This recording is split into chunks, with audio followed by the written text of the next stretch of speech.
Hi friends, Prabhas హీరోగా నటించిన కల్కి 3D యానిమేషన్ ప్రీలూడ్ ఈ రోజు రిలీజ్ అయింది. ఈ ప్రీలూడ్ చూసిన తర్వాత, రిలీజ్ అయిన 2 ఎపిసోడ్లు చూసిన తర్వాత నాకేమనిపించింది అంటే ఈ సినిమాలో చాలా విషయం దాగుంది అనిపించింది. ముఖ్యంగా కొన్ని షాట్లు చూస్తే మనకి దర్శకుడు పురాణాలని చక్కగా మోడర్నైజ్ చేసి ఈ సినిమాలో ఇరికించాడని చెప్పొచ్చు. ముఖ్యంగా ఓ పాత్ర చేజ్ జరుగుతున్నప్పుడు శంబాలాకి వెళ్దాం అంటుంది. శంబాలా అంటే మీ అందరికీ తెలుసు కదా, దేవతలుండే నగరం. కల్కి అక్కడే పుడతాడు, అక్కడి నుంచే వస్తాడు అని. అలాగే ప్రభాస్ ఎంట్రన్స్ లోనే ప్రభాస్ ఒక డ్రింక్ తాగుతాడు, దాని పేరు సోమ అని ఉంటుంది. సోమ అంటే సోమరసం, దేవతలు తాగే సురాపానం.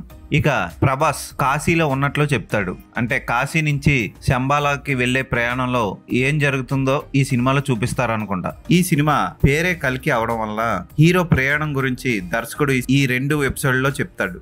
ఈ 2 పార్ట్లు చూస్తే మనకి దర్శకుడు హాలీవుడ్ సినిమాల్లో కొన్ని సీన్ని చక్కగా కాపీ చేశాడని తెలిసిపోతుంది.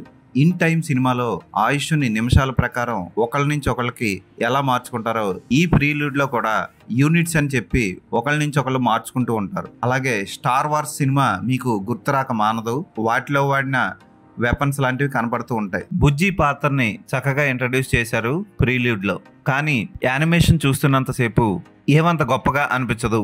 ఎందుకంటే ప్రీలూడ్ లో కేవలం బుజ్జి అనే వెహికల్ ని ఎలా తయారు చేశారు, వెహికల్ తయారీ కోసం పార్ట్లు ఎక్కడి నుంచి సేకరించారు అన్నదే చూపిస్తాడు. బ్రహ్మానందం పాత్ర, ప్రభాస్ పాత్ర ఈ 2 ఎపిసోడ్లో హైలైట్ గా అనిపిస్తాయి. ప్రభాస్ నిజంగా అంత సన్నగా ఫిట్ గా మిర్చిలో ఉన్నట్లు చూపిస్తాడు ప్రీలూడ్ లో. మరి సినిమాలో ఎంత సన్నగా ఉన్నాడో ఎలా ఉన్నాడో అన్నది తెలీదు. ప్రభాస్ చెప్పిన డబ్బింగ్, బ్రహ్మానందం చెప్పిన డబ్బింగ్, కీర్తి సురేష్ బుజ్జికి ఇచ్చిన డబ్బింగ్ ఈ 2 ఎపిసోడ్లకి హైలైట్ అని చెప్పొచ్చు. డిస్నీలో వచ్చే బాహుబలి సిరీస్ చూస్తే ఒక్క పాత్ర కూడా ఒరిజినల్ వాయిస్ లేకపోవడం వల్ల బోరింగ్ గా అనిపిస్తుంది ఆ సిరీస్. ఈ ప్రీలూడ్ కి ఏ క్యారెక్టర్ కి ఆ క్యారెక్టర్ డబ్బింగ్ చెప్పడం ప్లస్ పాయింట్ అని చెప్పొచ్చు. ఈ ప్రీలూడ్ లో 2 ఎపిసోడ్లో ముఖ్యంగా ప్రభాస్ ఉన్న సిటీని చాలా చక్కగా చూపిస్తాడు. ఆ డిజైనింగ్ చాలా బాగా చేశారు.